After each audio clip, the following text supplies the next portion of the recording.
I am Ian Hart. I'm the co-founder of Sacred Distillery with my wife, Hilary. So I've been doing vacuum distillation in the family home since I was about 11 years old.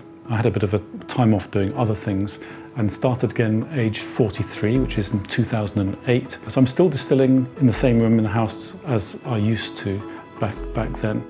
This is my favourite job of all.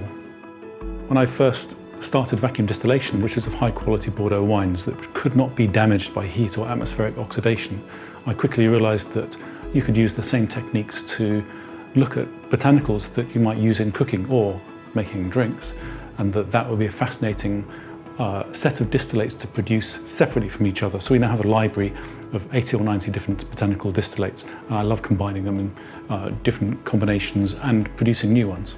All of the distillation I did to start with was just vacuum distillation, and it always appealed to me because whether you're dealing with herbs, fruit, all of it, you get the flavour of the natural botanical. There's no cooking involved. It was automatically appealing to me. I didn't know of anybody distilling under vacuum alcoholic drinks at all, including gin. So it was definitely a new way of distilling gin when I came to it. The most difficult thing with a vacuum still is when it's leaking and you have maybe 20 or 30 different joints. There are procedures to identifying that leak. Essentially, you pump the whole system down and you close all the stopcocks, and you have a vacuum gauge on each section. And once if you've got enough vacuum gauges, you can identify the part that's leaking. That's tricky.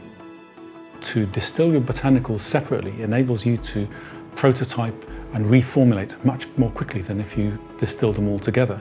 By recipe 23, we had a formula which had universal acclaim in our local pub, and that was our first commercial opportunity. The landlord offered to put it on his bar.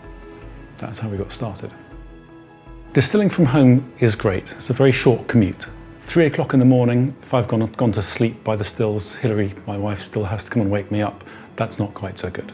I like distilling in glass because particularly I'm after the honest, organic, straightforward flavour. I don't want any alteration at all. That's what I'm after.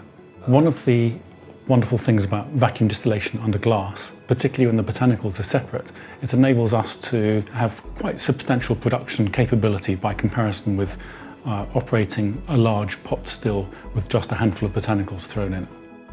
I think my favourite botanical to distill is coriander seed. It behaves very well. Juniper, for example, tends to froth up and behave quite badly, but coriander seed is a very gentlemanly botanical.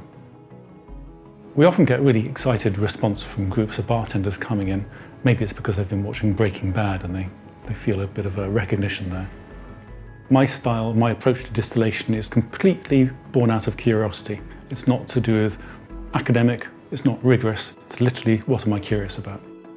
We really want people to see how we do vacuum distillation and be able to entertain them a little after hours. We're just about reaching capacity for distillation in a residential house. Last year we produced about 60,000 bottles.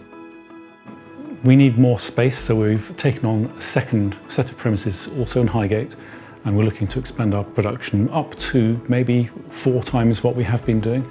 So that just gives us the ability to increase our production modestly. If we get up to over 100,000 bottles per year, that's still very small in the grand scheme of things. In my opinion, the next frontier, an unexplored frontier of distillation, is to take your distillate and use preparation scale chromatography. That basically means getting a large column of almost like a sand mixture, and bit by bit allowing the distillate to drift down the column and separate into its component parts. Very time consuming, but that to me is the most fascinating thing to do next.